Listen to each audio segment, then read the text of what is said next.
Midnight Whispers, the haunting case of the vanishing violinist. Opening, a soft drizzle of rain. A distant, echoing violin plays just a few slow, ghostly notes. Then silence. A whisper. Some mysteries are meant to stay buried in the dark, but sometimes the whispers bring them back. Setting the scene. Wind howls, rain tapping against a window. Footsteps echo in an empty hallway. It starts with a whisper, a faint breath in the dead of night. A note, unfinished, hanging in the air like a ghost of something lost. Tonight, we step into the shadowed corridors of time, where a single violinist took his final bow and vanished. No trace. No body, only whispers in the wind, telling a story of obsession, betrayal, and a crime that remains unsolved to this day. The case, unveiling the mystery. Vienna, 1931. A city of elegance and decadence, where music was both salvation and curse. On a bitterly cold February evening, Karl Weiss, a celebrated violinist of the Vienna Philharmonic, stepped onto the grand stage of the Burgtheater for what should have been a triumphant performance. He played with a passion that left the audience breathless. And then, after the final note, a bow, a smile, he stepped backstage and was never seen again. No witnesses. No signs of a struggle, only a single violin string, snapped and discarded on the floor of his dressing room. What happened to Karl Weiss? Whispering the details. They say Karl had secrets, a woman, a debt, a feud. Some claim he had been entangled with the wrong kind of people, men who made promises in hushed tones and collected debts in blood. Others whisper of a lover, a beautiful, mysterious woman who sat in the third row of every performance but never spoke his name aloud. The last time she was seen was the night Karl disappeared. Then, there's the violin. Months later, Karl's prized Stradivarius was found in a Paris pawn shop, hundreds of miles away. The shopkeeper, dead, stabbed through the heart. The violin, still tuned, as if waiting to be played. The aftermath and its echoes. The case haunted Vienna for decades. Musicians claimed they still heard his violin late at night, a sorrowful melody drifting through empty concert halls. The whispers grew. Some believed Karl never left, that his final note still lingers, waiting to be finished. And then, in 1957, a woman, elderly, frail, but with eyes sharp as broken glass, came forward. She claimed to have loved Karl, claimed to have known the truth, but before she could speak another word, she vanished, just like him. Concluding the whispers. Some say ghosts walk among us, their stories woven into the fabric of time, waiting for someone to listen. Others believe that some mysteries should stay buried. But tell me, do you hear the whispers? A final, haunting violin note plays. Then silence. Part 2, a sinister encore. Opening. The soft, melancholic wail of a violin drifts through the darkness, distant, warped, almost as if played by unseen hands. Then, a sudden snap, the sound of a violin string breaking. A sharp inhale, footsteps in the rain. A whisper, slow and deliberate. Some whispers are not meant to be heard, and some vanish for a reason. The woman who knew too much. A bitter winter night in Vienna. The city had changed since Karl Weiss disappeared.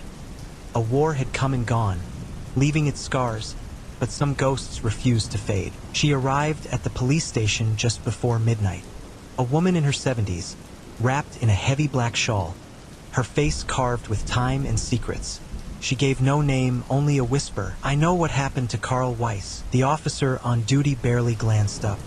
It wasn't the first time an old woman had come in with stories of the past. But then she said something that made him pause. "I heard the violin last night." The officer's blood ran cold. For years, rumors had swirled about the ghostly music that sometimes floated through the old concert halls at night. A single violin playing a sorrowful, unfinished melody. Some called it superstition. Others said it was Karl himself, still searching for the note he never got to play. But this woman, she wasn't just another superstitious fool. She knew things, details that had never been made public. The last words Karl ever spoke. The color of the dress his mysterious lover wore that night. The name of the man he feared the most. She leaned in closer, her voice barely more than breath against the officer's ear. "I saw them take him." Then, the lights flickered. A single bulb in the station hallway burst, raining down tiny shards of glass. The officer jumped, startled. When he turned back to the woman, she was gone, the violin that played itself. The next morning, a cleaning woman found something strange in the main hall of the Burgtheater. A violin. It sat upright on an old wooden chair, perfectly positioned, as if waiting for its player. The strings were pristine, the bow resting neatly beside it. The only unnatural thing was the dust, thick, heavy, as if the violin had been sitting there for decades. The cleaning woman hesitated, then reached out, just barely brushing the instrument. A single, chilling note rang out. She screamed. That same day, a body was found floating in the Danube River. An elderly woman in a black shawl, her throat sliced open, her hands stained with something dark and ancient, something that smelled of varnish and rosin, like violin wood. A final performance and a warning. The whispers grew louder after that night. Musicians refused to rehearse alone in the theater. Some claimed to hear footsteps pacing behind the curtain when no one was there. Others swore they saw a figure, a man in a tailcoat, bow in hand, standing in the shadows of the empty stage. But the worst, the violin. One night, an arrogant young violinist, eager to prove the legends were nothing but ghost stories, took the cursed instrument in his hands. "Let's see if Karl Weiss still remembers his music," he joked. He placed the violin under his chin, drew the bow across the strings, and then the lights went out. A terrible, shrieking note filled the hall, high-pitched and violent, like the wail of something inhuman. When the lights flickered back, the violinist was gone. Only the violin remained. This time, a single string was broken, concluding the whispers. No one touches the violin now. No one speaks of Karl Weiss, but the whispers remain. Some say he never left, that he waits for the right hands to finish his final note. Others say the violin itself is cursed, claiming those who dare to play it. And sometimes, late at night, when the wind howls through Vienna's empty streets, a single note drifts through the air. A whisper, a warning, final sound. A violin string snapping in the dark. Then, silence. Midnight Whispers, The Vanishing Violinist. Part 3, The Violin That Played Itself. Opening. The sound of soft, deliberate footsteps on an old wooden stage. A violin case clicks open. A bow is drawn across strings, once, twice. A deep, eerie hum fills the air, vibrating unnaturally. Then silence. A whisper, barely audible. Some instruments are played with hands. Others play themselves. February 1957, the cleaning woman's discovery. The morning after the old woman's death, the Burgtheater was eerily empty. The news of her body floating in the Danube spread quickly. The few stagehands who showed up for work spoke in hushed tones, casting nervous glances toward the grand hall. That's when Helga Fischer, the morning cleaning woman, made the discovery. First, she thought someone had forgotten it. A violin, sitting in the middle of the stage, upright on a worn wooden chair. The case was missing, but the instrument itself gleamed under the stage lights, its deep mahogany finish strangely untouched by dust. It looked new, too new. Something about it felt wrong. Helga stepped closer. The air around her felt thick, heavy, as if the room itself were holding its breath. The violin's strings shimmered slightly, though the air was still, almost as if they were moving. She hesitated. Then, trembling, she reached out. The moment her fingers brushed the violin's surface, a sound erupted from the instrument. A single, screeching note, high-pitched, inhuman. Helga screamed and stumbled back. The chair toppled over, but the violin did not fall. It hovered just for a fraction of a second, before dropping unnaturally slow to the floor. The sound of the note still rang in her ears. She ran. The investigation begins. The violin was locked away in the theater's archives. The cleaning woman refused to return. Within a week, she left Vienna entirely. The stage manager, Lucas Engel, tried to brush it off. "A trick of acoustics," he muttered. "Old theaters hold sound strangely." He refused to acknowledge what the other stagehands whispered. that the violin had played itself. But the whispers grew. One of the younger violinists, Matthias Kohler, dared to touch the violin that night. A foolish mistake. He dragged it from its locked cabinet, plucked a string, laughed at the idea of a curse. Then he decided to play. At first, the sound was beautiful, deep, resonant, filled with aching sorrow. But then, something shifted. His fingers froze. The bow kept moving. A melody emerged, one he did not recognize. His hands were locked in place, his muscles rigid, but the violin kept playing. The sound grew distorted, unnatural, the notes stretching in impossible ways. A whisper brushed against his ear. "Let me finish my note." Matthias screamed and dropped the violin. The instrument hit the floor with a sickening crack. The noise echoed through the empty hall. He turned to run, but in the reflection of the Grand Theater's mirror, he saw himself still standing there, holding the violin, smiling. Another body, another broken string. Matthias Kohler was found dead the next morning. His body sat upright in a chair, his eyes open, mouth slightly parted. The cause of death was never determined. His heart had simply stopped. No signs of struggle. No wounds. Only one thing was wrong. The violin, still resting in his lap, had one broken string. Concluding the whispers, the violin was locked away again. But it did not stay silent. Late at night, security guards reported hearing faint music from inside its case. A sorrowful melody, the unfinished note. Karl Weiss had not vanished. He was still playing, and someone would have to finish the song. Final sound, the soft pull of a bow across strings. Then, an unnatural screech. Silence. Midnight whispers, the vanishing violinist. Part 4, the man in the third row. Opening. The soft murmur of a crowd before a concert. The rustle of programs. The hush of anticipation. Then, the sharp tap of a conductor's baton. Silence. A single violin note. Drawn long, uneasy, discordant. Footsteps echo in an empty theater. A whisper follows. He was always there. Always watching. Always waiting. Vienna, 1931, The Last Witness. The night Karl Weiss vanished, the theater was packed. Every seat filled. A sold-out performance. Witnesses remembered the music, the standing ovation, the way Karl bowed, smiling, as if he knew it would be his last. But there was one detail almost everyone overlooked, except for one man. His name was Joseph Reinhardt, a middle-aged music critic with a sharp memory and an eye for detail. He sat in his usual seat, third row center, scribbling notes in the margins of his program. But as the final bow took place, his pen stopped, because he saw someone else in the third row, a man, pale, expressionless, wearing a dark suit, his hair neatly combed.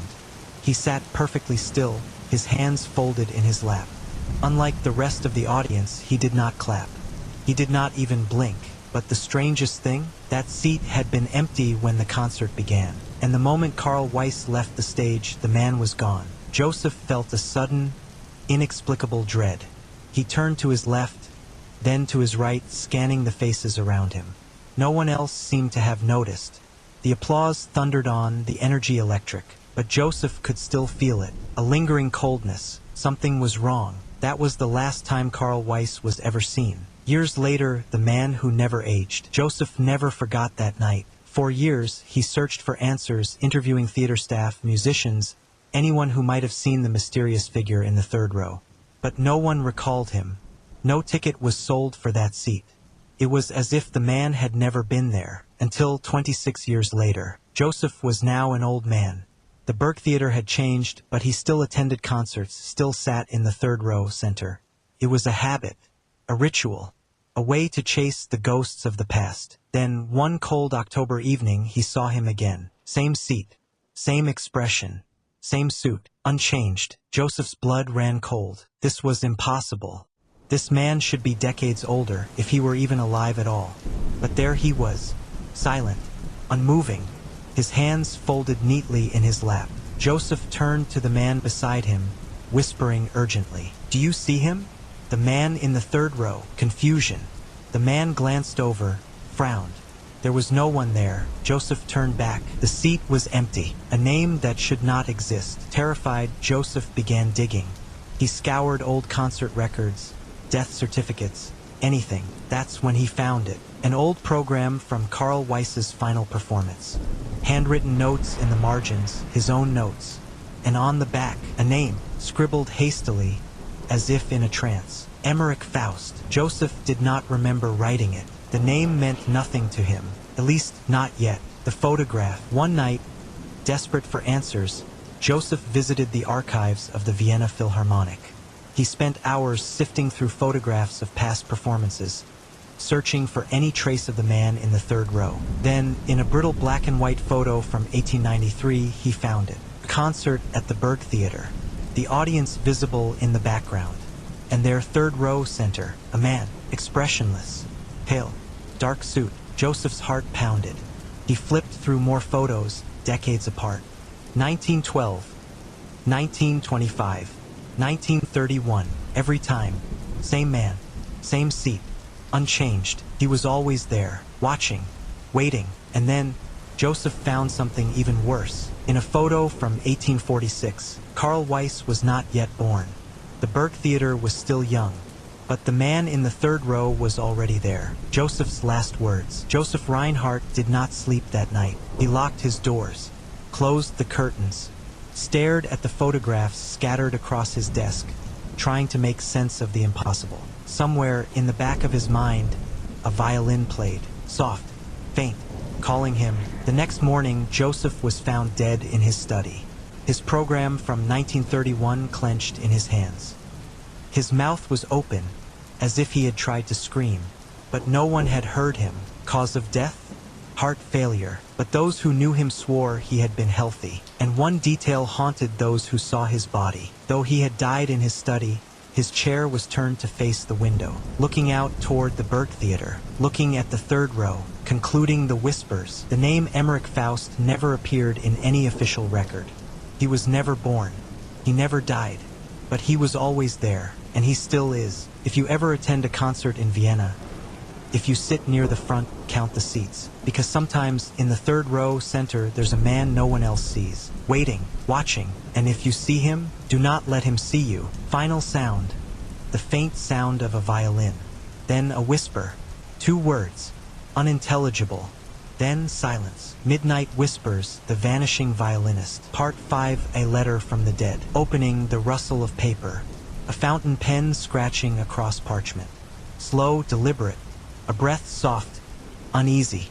Then, a whisper. The dead do not write letters, unless they have something left to say. Vienna, 1958, a letter with no sender. The letter arrived on a quiet January morning, slipped beneath the grand doors of the Burgtheater. No return address, no postage stamp, no sign of how it got there. The envelope, yellowed with age, bore only one name in elegant cursive. For the one who listens. The theater's new manager, Andreas Heitz, found it lying on the marble floor of the lobby. He frowned.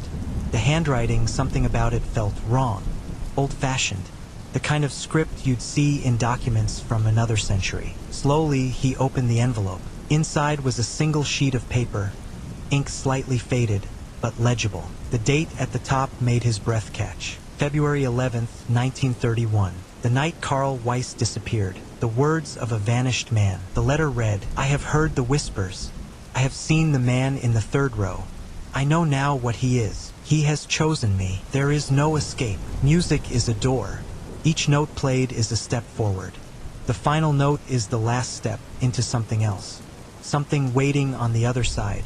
I was never meant to finish the song. He is watching me now. He is watching you too. If you find this letter, burn it. Do not listen. Do not play the violin. And above all else, the next line was smeared, unreadable, ink blurred, as if by a trembling hand. Do not let him take your name. At the bottom, signed in elegant script, was a name. Karl Weiss. A paper that shouldn't exist. Andreas Heitz stared at the letter, his skin crawling. This had to be a hoax. But then, something even stranger. The ink was not just faded. It had bled into the paper, as if the letter had been written decades ago. The fibers of the parchment had aged, cracked at the edges, yellowed from time. And yet, it had only just arrived. An impossible warning. That night, Andreas did not sleep. He locked the letter away in his office drawer, but he could still feel it.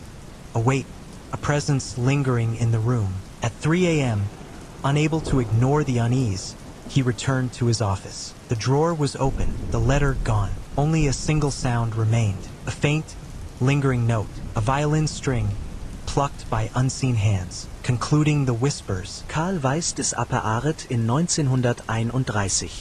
And yet, he left a message 27 years later. But where did the letter go? Who took it? And the most terrifying question of all, who or what was it really meant for? Final sound, a slow, deliberate violin note.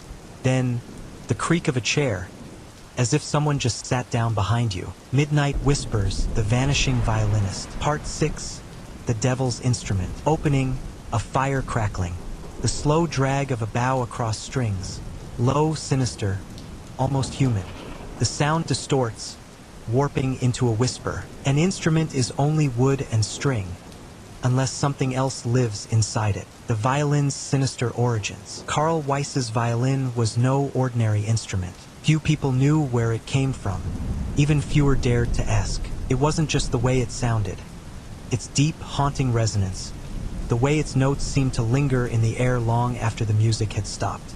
It was something else, something wrong. Karl had never spoken of it. Not to his colleagues, not to his students. But whispers followed the violin wherever it was played. Some claimed it was a one-of-a-kind Stradivarius.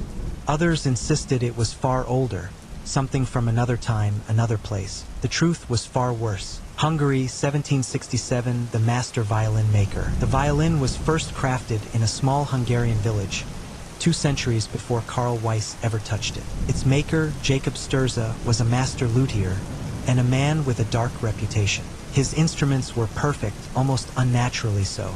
No 2 violins sounded alike. Some sang with the voices of angels.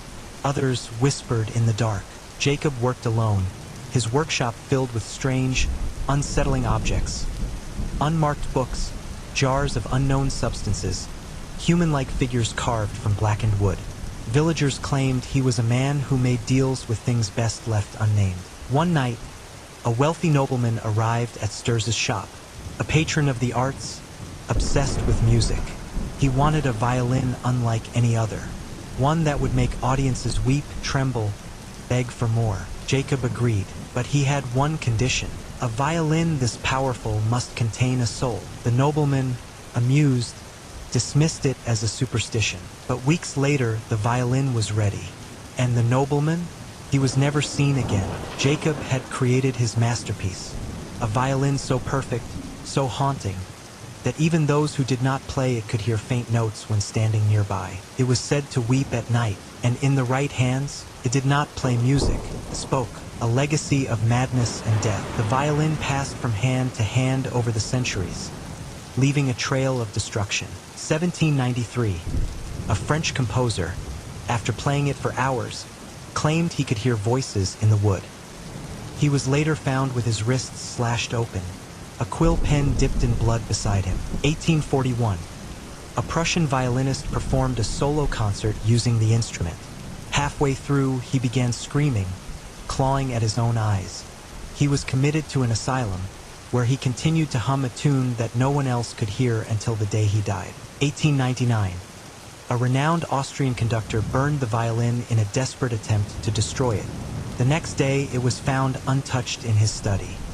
He, however, had hanged himself from his own music stand. Each musician who touched it left unfinished compositions. Each one spoke of a final note they could never play. And then Karl Weiss found it. The violin finds Karl Weiss. Karl first saw the violin in 1925 in a dusty antique shop in Prague. He did not know its history, but the moment he held it, he felt it, the weight of it, the warmth, as if the wood had a pulse. That night, he played it for the first time, and from that moment on, he was never the same. His performances became legendary. Critics wept at his music.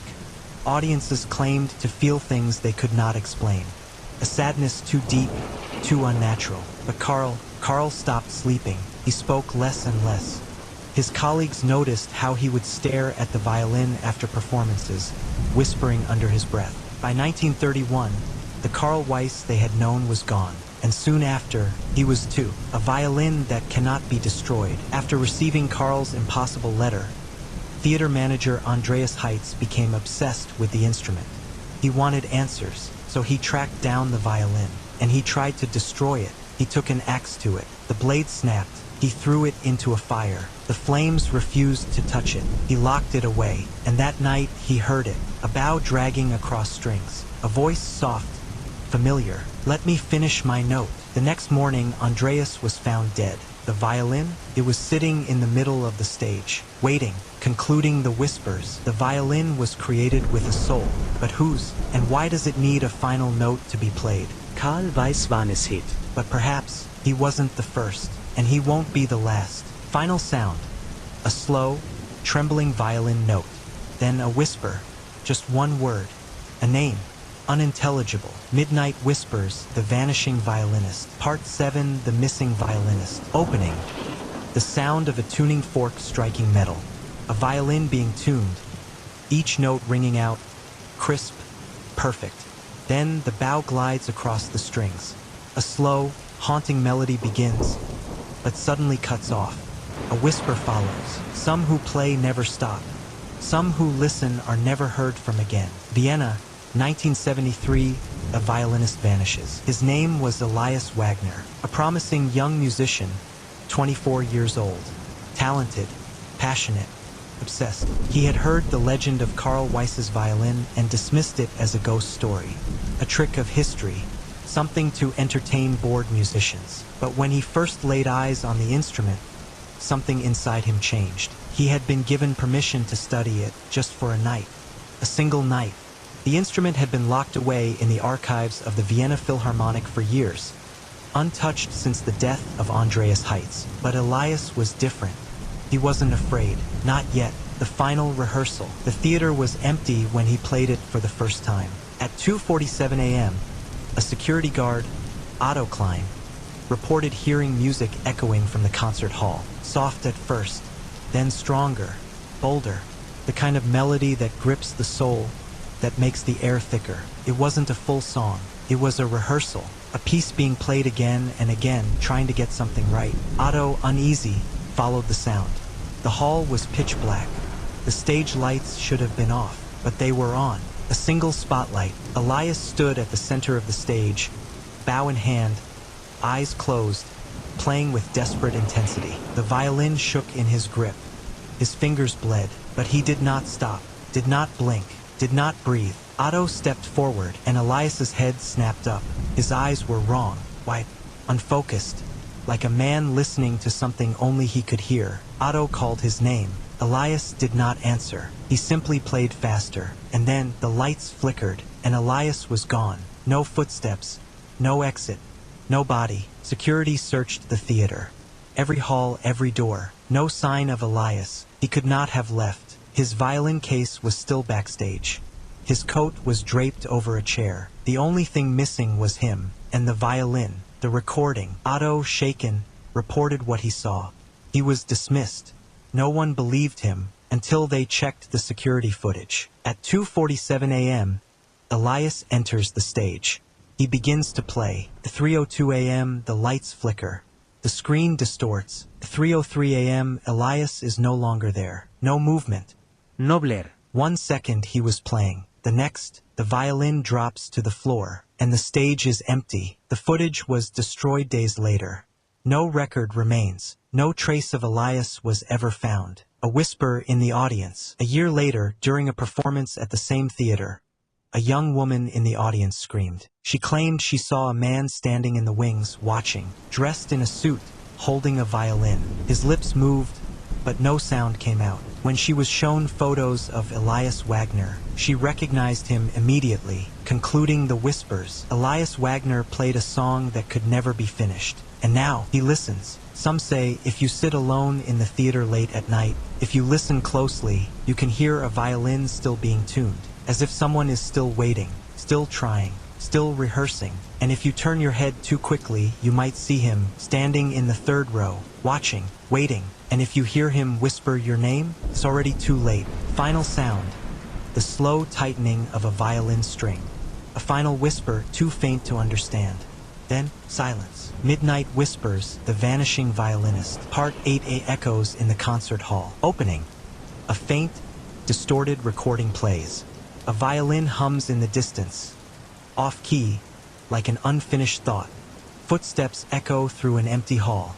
Then, a whisper, static-filled, broken, as if coming from an old tape. Some sounds fade, others refuse to die. Vienna, 1992. The music historian's obsession. Dr. Anton Schaefer was a man of logic. A professor of music history at the University of Vienna, he had spent his life studying the great composers, debunking myths, separating fact from fiction. But then he heard the recording, a private archive tape, labeled simply February 11th, 1973. He had found it buried deep in the Vienna Philharmonic's collection, misplaced, forgotten. It was marked as an audio test from the Burgtheater, recorded the night Elias Wagner vanished. Anton didn't believe in ghosts, but when he played the tape, he stopped breathing. The recording began as expected silence, a few ambient creaks from the old wooden stage. Then, the faint sound of a violin being tuned, a voice Elias Wagner's. One more time. I just need to get it right. Then, a bow against strings. The song begins. The melody was haunting, unfinished. An aching refrain that sent a cold pressure through Anton's skull. It didn't sound like music. It sounded like a voice trying to speak. At 3 minutes and 2 seconds, the static began. At 3 minutes and 3 seconds, Elias stopped playing. And then, a whisper, not in German, not in any language Anton recognized, but something was speaking. The voice was layered, deep, stretched, ancient. A whisper, but too close, too real. And worst of all, the violin kept playing. But Elias was not there. Anton yanked off his headphones, his heart pounding.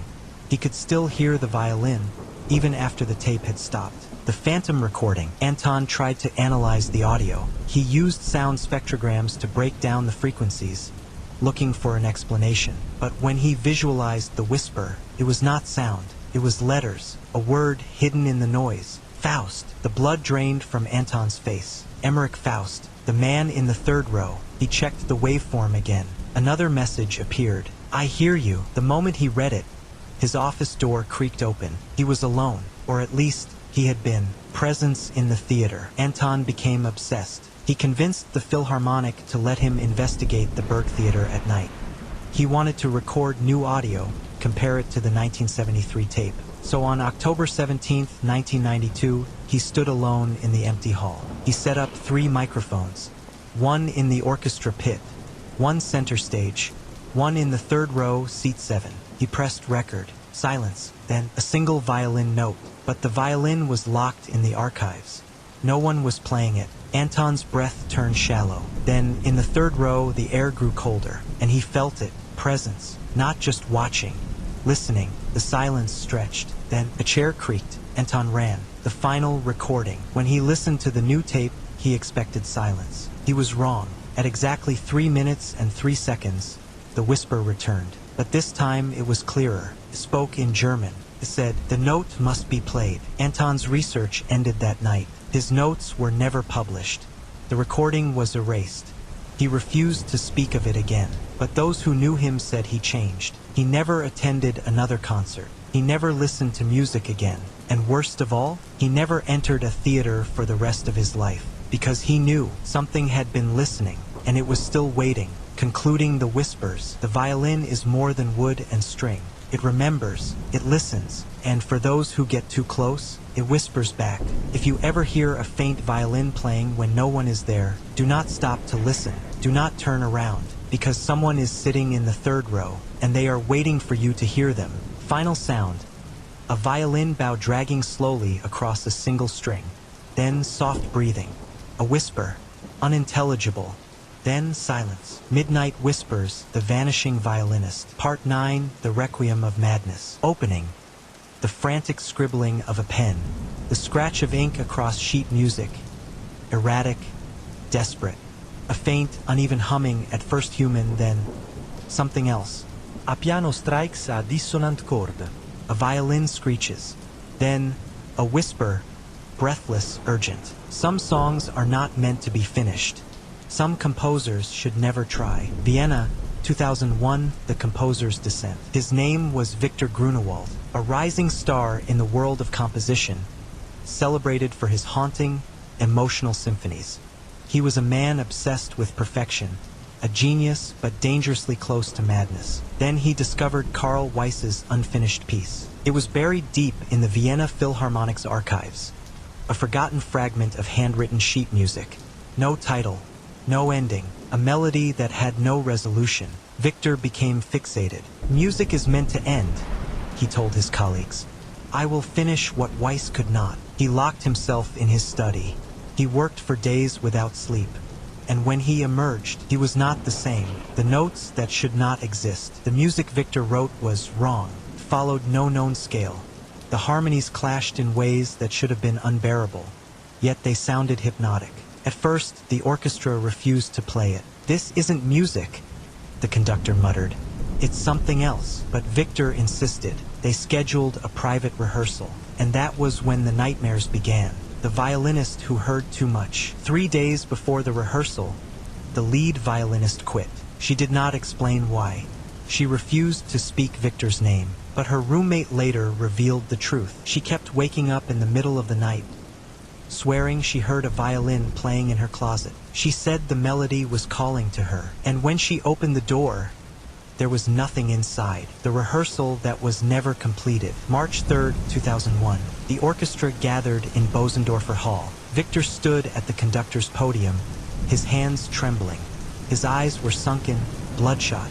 His clothes smelled of sweat, of sleepless nights. The musicians whispered, "Has he even eaten? Look at his hands. He's shaking. What the hell is that sheet music?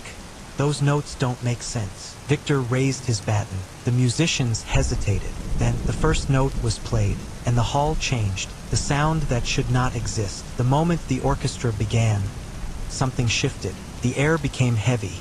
The sound, too deep, too sharp, stretching in impossible ways. The violinists' hands moved on their own, their bows shaking.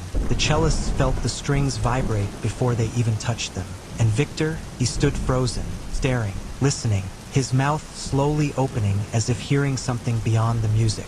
At exactly 3 minutes and 3 seconds, the sound collapsed. A loud snap, like a violin string breaking, then screaming. The composer's fate. Victor Grunewald never spoke again. When they found him, he was still standing at the conductor's podium. His face was blank, his pupils dilated, his ears bled. The sheet music lay scattered on the floor, and on every single page, scrawled over the notes in jagged, shaking handwriting, were the same words. "He is listening." Victor was committed to an asylum.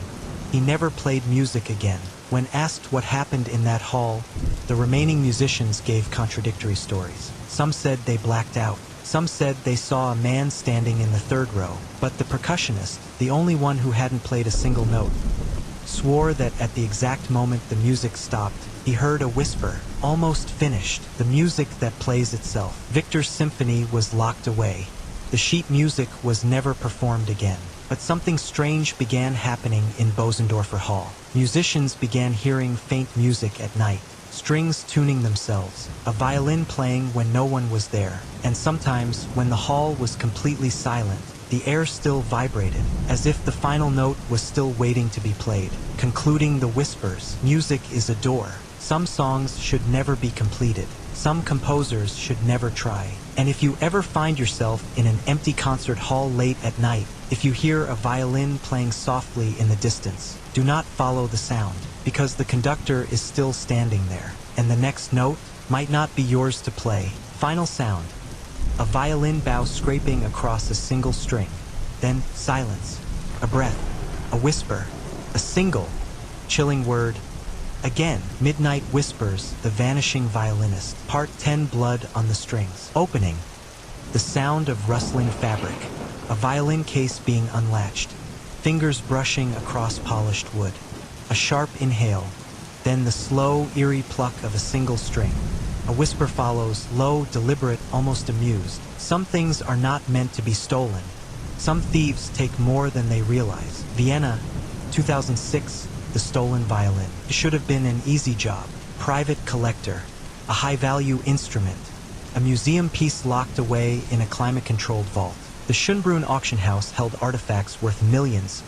Paintings, sculptures, relics from Austria's golden age, and among them, Karl Weiss's violin. It had been stored away for decades. No one dared to play it. No one even wanted to touch it. But to Marcus Drexler, a seasoned art thief, it was just another payday. He didn't believe in ghost stories, didn't believe in cursed instruments, and that's why he made a terrible mistake. The heist that went wrong. Marcus and his crew, Jonas, Felix, and Luca, had planned everything. 2:17 Uhr nachts. Disable the cameras. 2:23 Uhr nachts. Break into the vault. 2:30 Uhr nachts. Retrieve the violin. Simple, but the moment Marcus laid hands on it, something shifted. The air around him tightened. The violin's wood was warm, unnaturally warm. For a brief second, he swore he heard a breath. Then Jonas grabbed his arm. Move! Now! Marcus shoved the feeling aside. They were in and out in 6 minutes. They thought they had won. They were wrong. The first death. They regrouped at an abandoned factory just outside Vienna. A safe house. A place to lay low until the buyer arrived. Marcus placed the violin on a crate, grinning. Easiest money we've ever made. But Luca wasn't listening. He was staring at the violin. His hands twitched. His breathing was uneven. We shouldn't have taken it, he muttered. Marcus rolled his eyes. Don't tell me you believe the bullshit stories. Luca shook his head. No, but it's looking at me. Silence. Then a single violin note rang through the factory. Clear. Beautiful. Jonas shot to his feet. What the fuck was that? Marcus's mouth went dry. No one had touched the violin. Felix was already grabbing his coat. I'm out. He turned for the door, and then Luca screamed. They spun around. He was staring at his reflection in the broken warehouse window. But his reflection was not moving. He stood still, staring back, smiling. Then Luca's body jerked violently. His head snapped to the side as if something yanked him by the neck. His feet lifted off the ground, and then his throat slit open. Blood splattered across the violin. The note rang again. Long sweep. Satisfied. The descent into hell. They tried to run. Jonas was the next to go. He made it outside before his own shadow grabbed him. Felix, he locked himself in a storage room, but Marcus heard him screaming for an hour.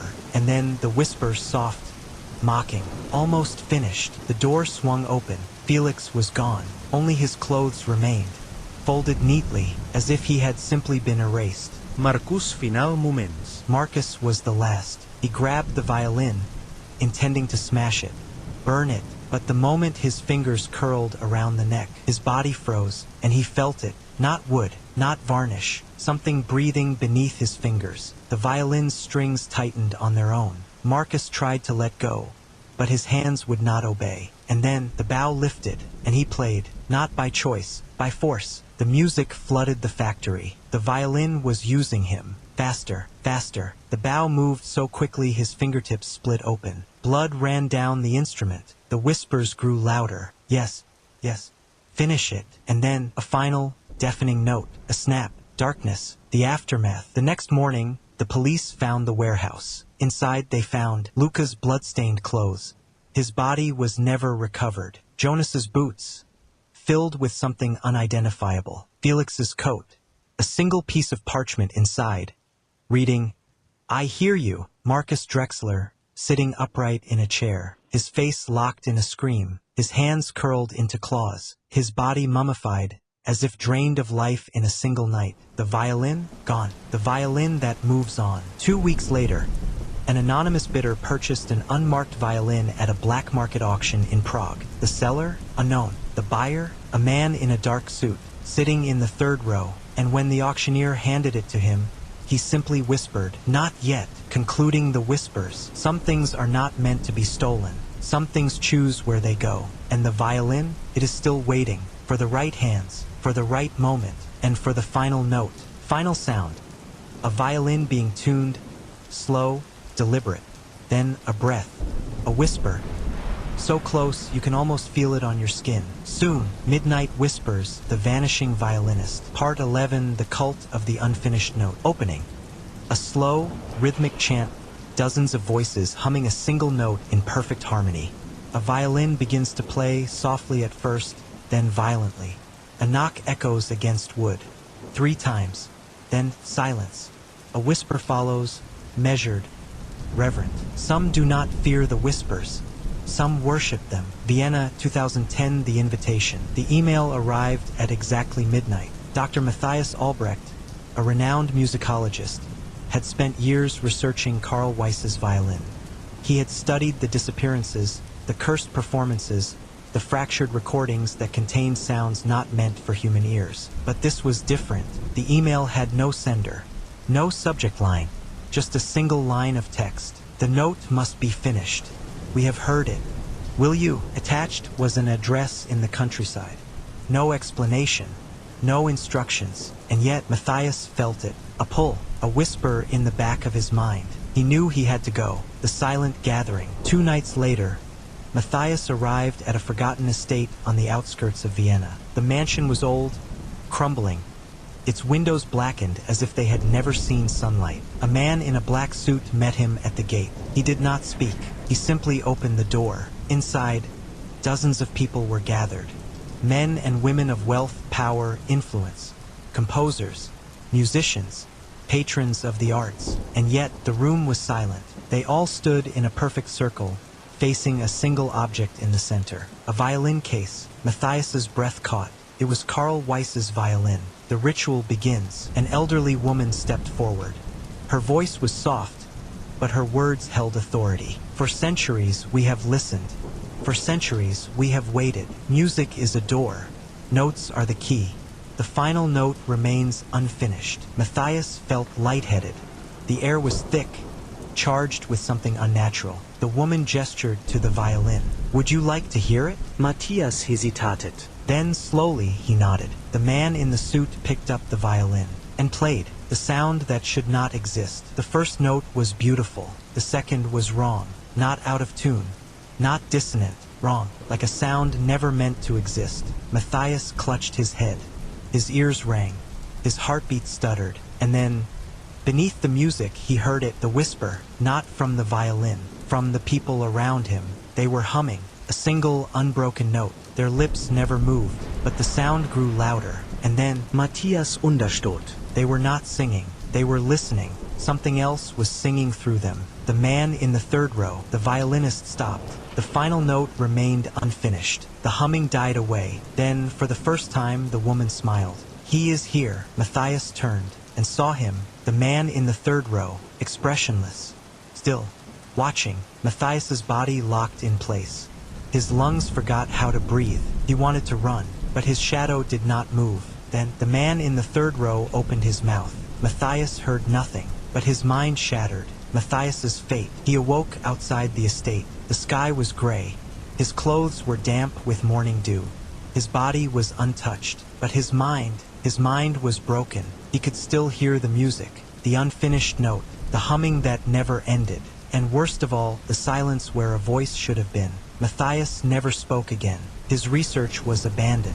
1 month later, he disappeared. No body was found, only his clothes, folded neatly on an empty theater seat. Third row, center, a cult that still listens. No one knows how long the cult of the unfinished note has existed, but they are still listening, still waiting. They do not fear the violin. They worship it because they know the truth. The final note will be played, and when it is, something will answer. Final sound, a violin bow dragging across a single string. Then, a whisper, layered with voices. One word, soon. Midnight Whispers, The Vanishing Violinist. Part 12, Karl Weiss's Last Student. Opening, the shuffle of old paper, the creak of a wooden chair, an elderly man's shaky breath. A violin begins to play, soft, hesitant, like a memory trying to resurface. Then, a whisper, aged, fragile, but eerily certain. He taught me, but Karl Weiss was already gone. Berlin, 2016, The Last Student. Dr. Hannah Dietrich, a German journalist specializing in historical mysteries, had spent 5 years researching Karl Weiss's disappearance. She had interviewed musicians, historians, theater staff, even members of the so-called cult of the unfinished note. But she never expected to find someone who had spoken to Karl Weiss after 1931, much less studied under him. The man's name was Otto Lehmann. He was 96 years old, frail, nearly blind, his hands twisted with arthritis. A man at the end of his life, and yet, when she mentioned Karl Weiss's name, Otto laughed softly. "You think he disappeared, don't you?" he murmured. No, no. He wasn't lost. He was just elsewhere. Hannah's breath hitched. "You knew him?" Ottos Gase sharpened. "I was his last student, the man who shouldn't exist." Otto claimed that in 1949, he had been a young violinist, eager, desperate for greatness. That year, while studying at a small conservatory in Prague, he was introduced to a man who taught in secret, a violinist who refused to be seen in public, a recluse. "He never used his real name," Otto whispered, "but I knew who he was." Karl Weiss. Hannah's pulse quickened. "But that's impossible," she said. "He vanished in 1931.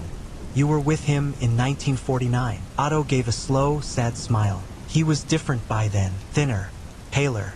His eyes, they were always looking at something behind me. And his music, oh God, his music. Otto swallowed hard. It did not sound like the Karl Weiss I had idolized. It sounded like something playing through him, the lessons that were not lessons. For 6 months, Otto took private lessons from the man he believed to be Karl Weiss. But he never taught me technique, never corrected my form. All he wanted me to do was play one piece, over and over, for hours. Hannah leaned forward. "What piece?" Ottos Briet schuddert. "The unfinished song." Hannah's mouth went dry. "Karl's last composition." Otto nodded.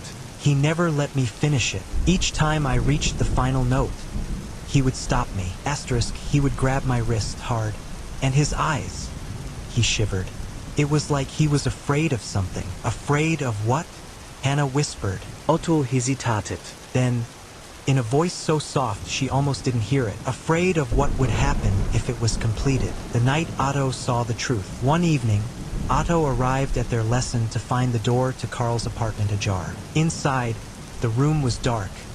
Candles melted to stubs, and Karl was standing in front of a mirror, not moving, not blinking, just staring. "Herr Weiss," Otto called. No response. Then Karl raised his violin, slowly, deliberately, and he played. But the sound, it did not come from the violin, came from the mirror. Otto Froze. Because in the reflection, Karl was not playing. He was watching, and something else, something thin, pale, smiling, was the one drawing the bow. The last lesson. Otto ran. He never returned. 3 days later, he went back to the apartment, determined to demand an explanation. It was empty. No furniture, no candles, no violin.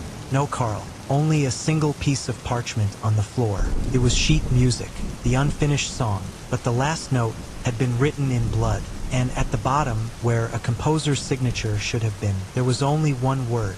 Faust, concluding the whispers. Otto Lehmann never played music again, but he still heard it, late at night, softly in the corner of his room, a violin tuning itself, waiting, and the worst part, sometimes in the reflection of his window, he saw Karl Weiss, standing behind him, watching, waiting, and whispering, almost finished. Final sound.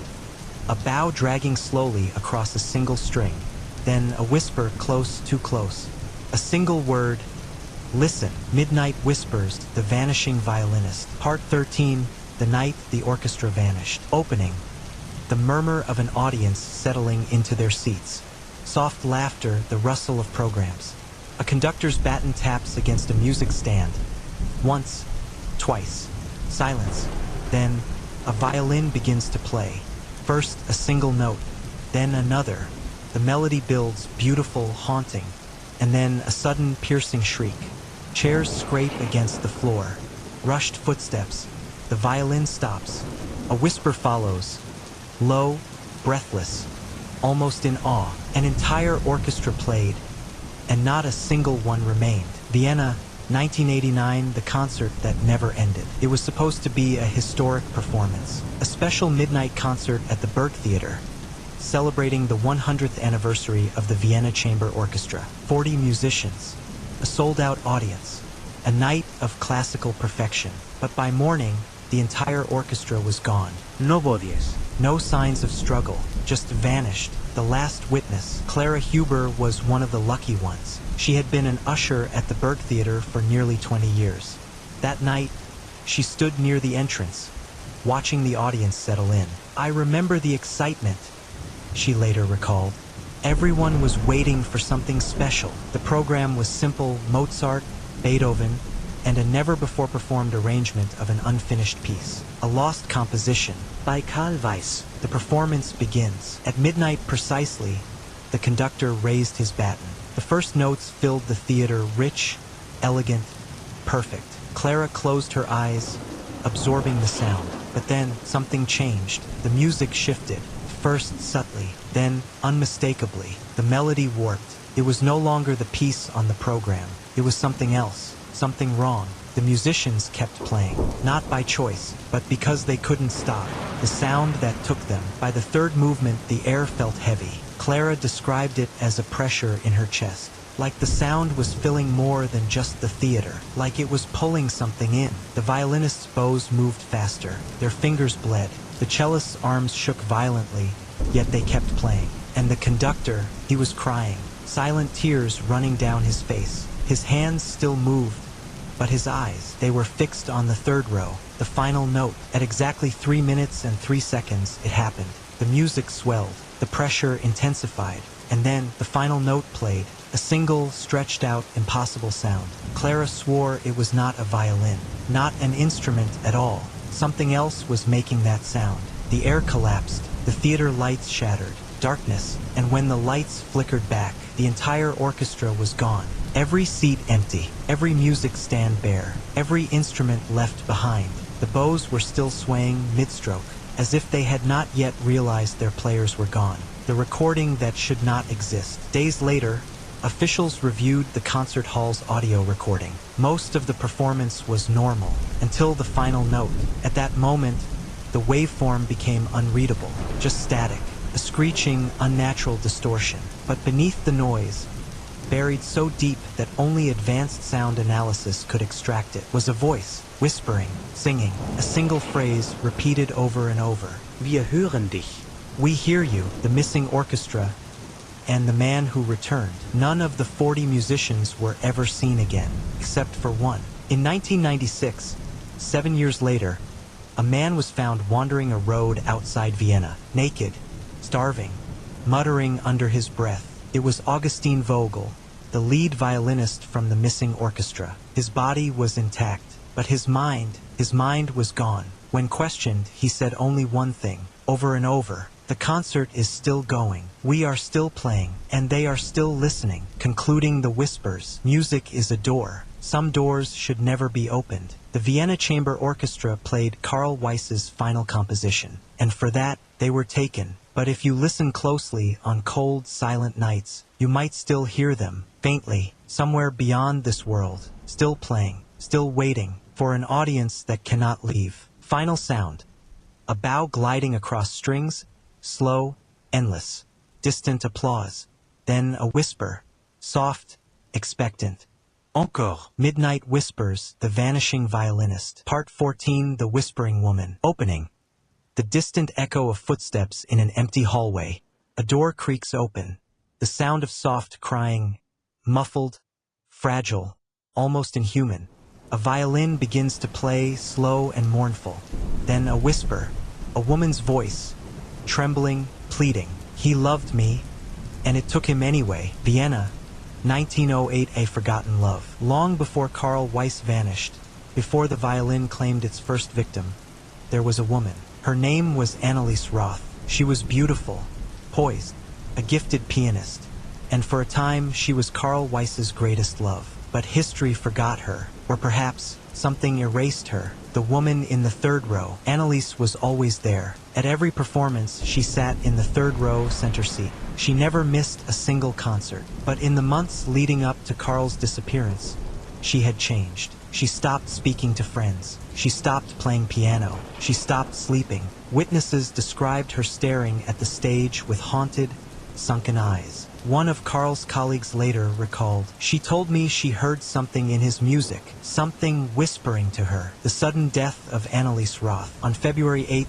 1931, 3 days before Karl Weiss vanished. Anneliese was found dead in her apartment. The cause? Suicide. She had slit her own throat, but there was no blood. Her body was dry, as if something had already emptied her. The only clue left behind was a single sheet of music on her piano, a composition written in her own hand. But the last measure was unfinished, just like Karl's, and scrawled across the margin, in a shaking, desperate script, were the words, "I hear it too, the ghost who sings." After Karl's disappearance, musicians began reporting strange occurrences. A woman's sobs heard in empty theaters, piano keys pressing down on their own, and worst of all, a shadowy figure seated in the third row. Witnesses described a woman in a black dress, her hands folded in her lap, her face always hidden, until one night in 1967, when a musician made a terrible mistake. The woman who turned her head, violinist Erich Meyer, was rehearsing alone in the Burgtheater when he saw her. At first, he assumed she was a lost patron, but something about her was wrong. She didn't move, didn't blink, didn't breathe, and then she whispered a single broken phrase, "Please, let him go." Eric's stomach turned to ice. Then, against every instinct in his body, he stepped forward, and the woman in the third row turned her head. What he saw drove him mad. Eric was committed to an asylum the next day. His final words? "She has no eyes, the ghost that lingers." To this day, musicians still see her. She lingers near the cursed violin. She whispers to those who listen. But the most chilling part? She does not try to harm them. She tries to warn them, because she knows the truth. Karl Weiss did not disappear. He was taken, and something is still holding him, waiting for the final note to be played. Final sound, a woman's soft cry, then the click of piano keys. A whisper, barely audible, "Don't listen." Midnight Whispers, The Vanishing Violinist. Part 15, A Violinist's Diary. Opening, the slow rustle of aged paper, a fountain pen scratching across a page. Hesitant, shaking, a deep breath, then the faint hum of a violin in the distance. A whisper follows, weak, desperate, almost pleading. "If you are reading this, it is already too late." Vienna, 2022, the diary resurfaces. The Karl Weiss mystery had gone unsolved for nearly a century. Countless historians, musicians, and conspiracy theorists had chased his ghost, hoping to find the truth. But no one expected his own words to return. The diary was discovered by accident. A team of renovators working in an abandoned theater outside Vienna were tearing down a section of rotted wood when they found it. A small leather-bound book, hidden inside the walls. The cover, marked with Karl Weiss's initials. And inside, the final thoughts of a man who should not have been alive. The entries that shouldn't exist. The first pages were normal. Karls Handwriting elegant, präzise. Detailed accounts of rehearsals, performances, his dreams of composing something that would live forever. But then the writing began to change. The letters shook, the ink smeared, the tone became unhinged, and the dates were impossible. His last entry was June 6, 1951, 20 years after his disappearance. The descent into madness. "I do not know where I am. I remember the concert, the applause, the lights. I remember stepping backstage. And then nothing. I have been here for days, weeks, years. Time is different. Wrong. I am not alone. The man in the third row. He watches me. He does not blink. He does not move. But I feel him inside my mind. He wants me to play. Every time I try to stop, he whispers. He tells me I must finish the note. But I cannot. I must not. The other voices. I hear them. The others. They were musicians too once. I do not know their names, but I know their music. They whisper to me. They beg me to stop.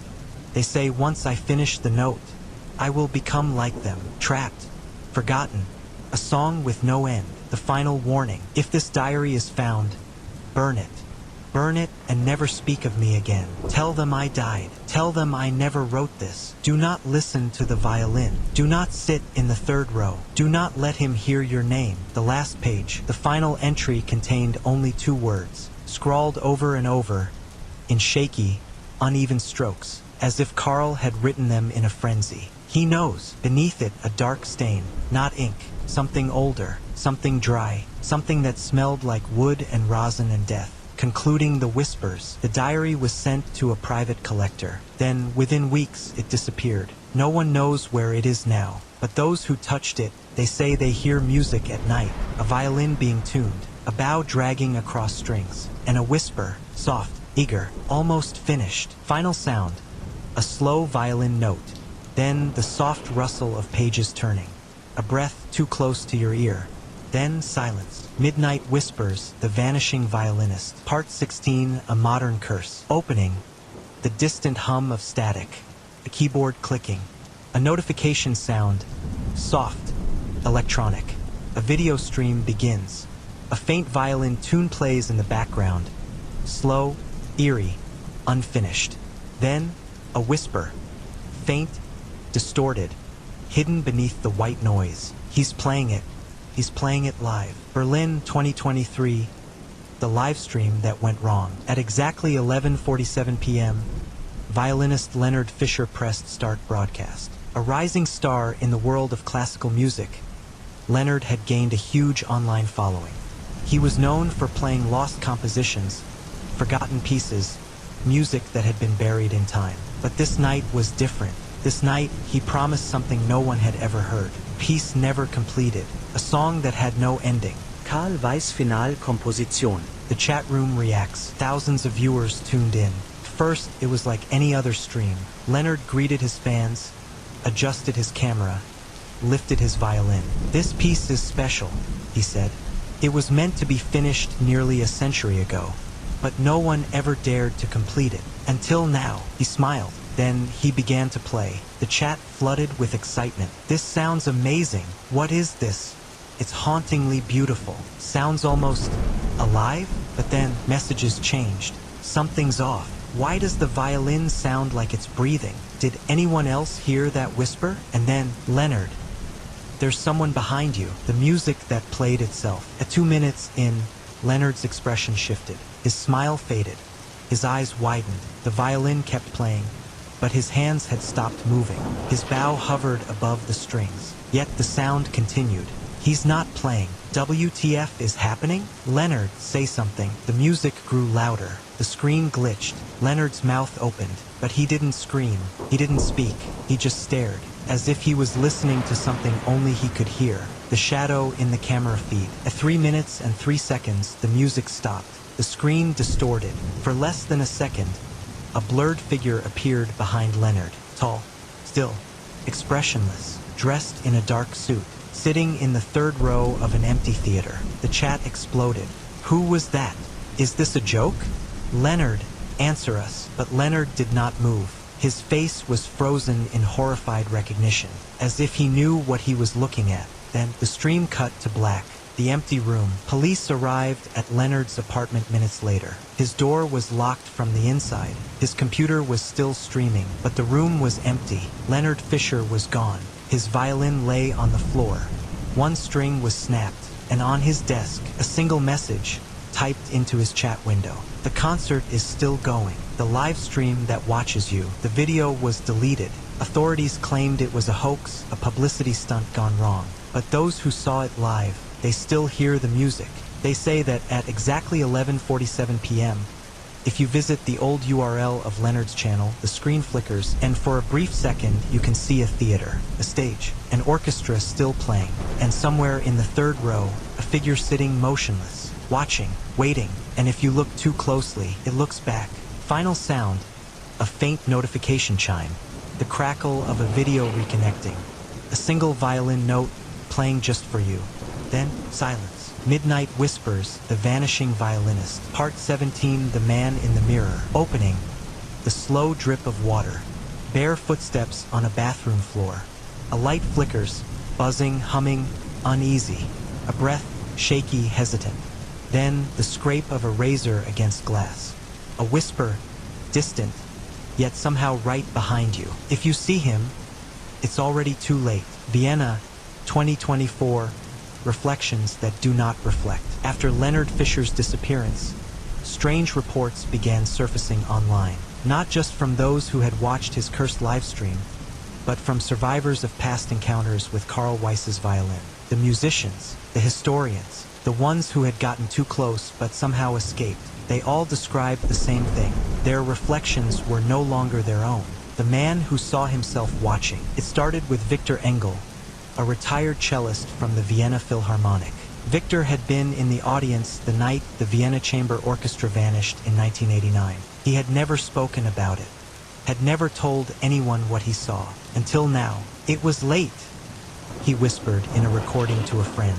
"I got up in the middle of the night, walked to the bathroom, turned on the light, and in the mirror, I saw myself, but I was still lying in bed." Victor blinked. His reflection did not. Then, slowly, the mouth curved into a smile, and in the background, he saw a theater, a stage, and Karl Weiss, standing just behind him. Victor shattered the mirror. By morning, he was gone. All that remained was his phone, still recording. And in the final seconds of audio, a single violin note, the musician who fled, but not far enough. In London, Emma Calloway, a violinist who had once owned Karl Weiss's lost sheet music, experienced the same phenomenon. She had locked the composition away years ago, refusing to touch it. But one night, she caught movement in her vanity mirror. At first, she assumed it was a trick of the light, until she looked closer and saw herself sitting in the third row of a concert hall. Her own eyes widened in terror,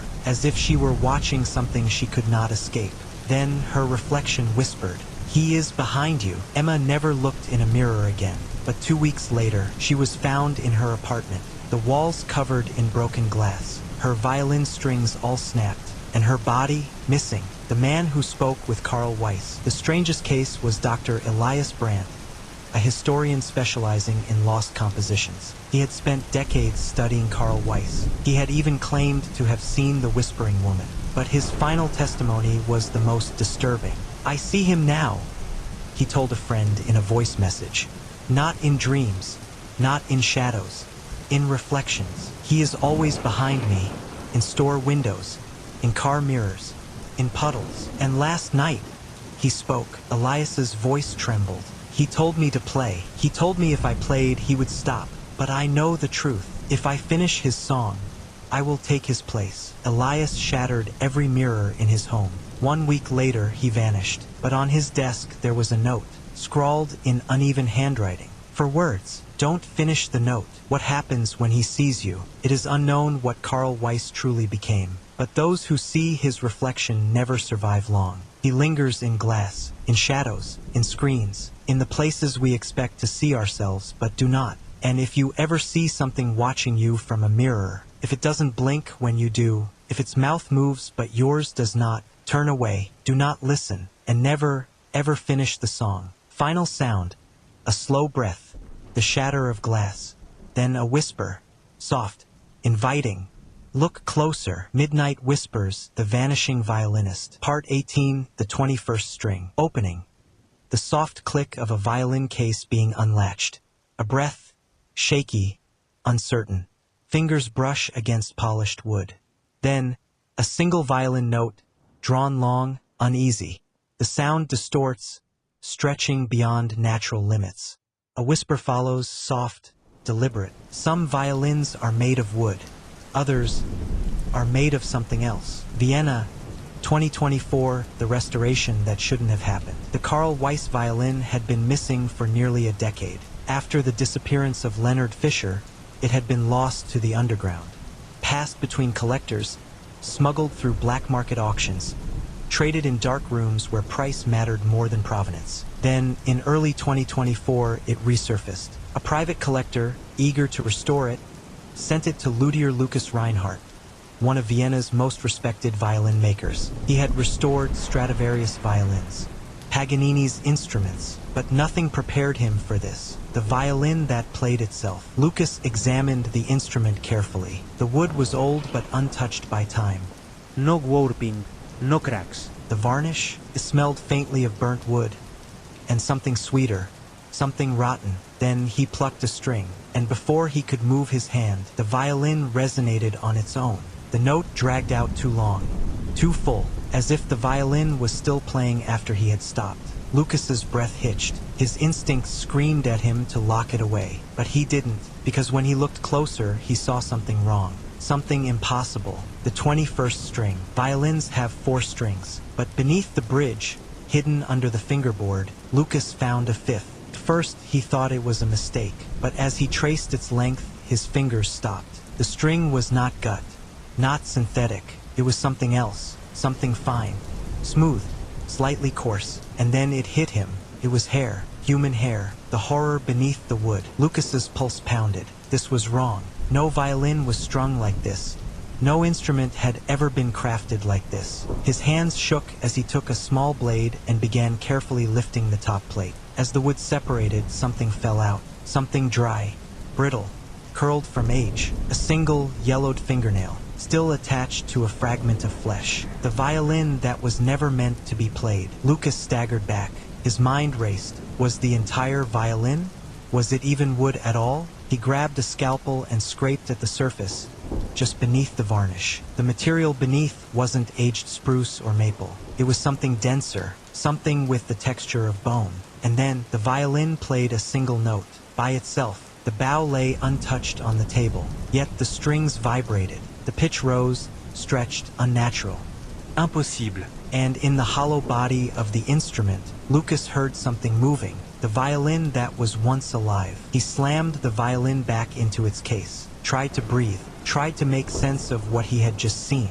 And then he saw the carving inside the violin's hollow body. Words etched into the material itself. 3 words. Faust was first. Lucas burned the violin that night, watched the flames consume it, watched the wood scream. But even as the fire turned it to ash, the 21st string did not burn. It remained, twisting, writhing, like it was still alive. Lucas fled Vienna the next morning. He never repaired another violin again. The music that lingers, the Karl Weiss violin, is gone, but its music is not. Some say if you listen closely on quiet nights, you can still hear it, a violin tuning itself, a single note played by hands that are no longer there. And if you ever find an old violin with an extra string, do not play it, because the next note may not be yours to play. Final sound.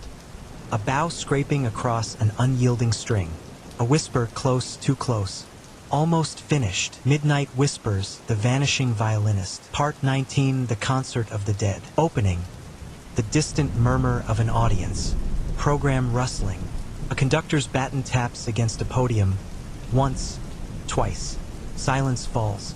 Then, a violin begins to play, soft, deliberate, wrong. The melody bends in ways it shouldn't, stretching beyond natural sound.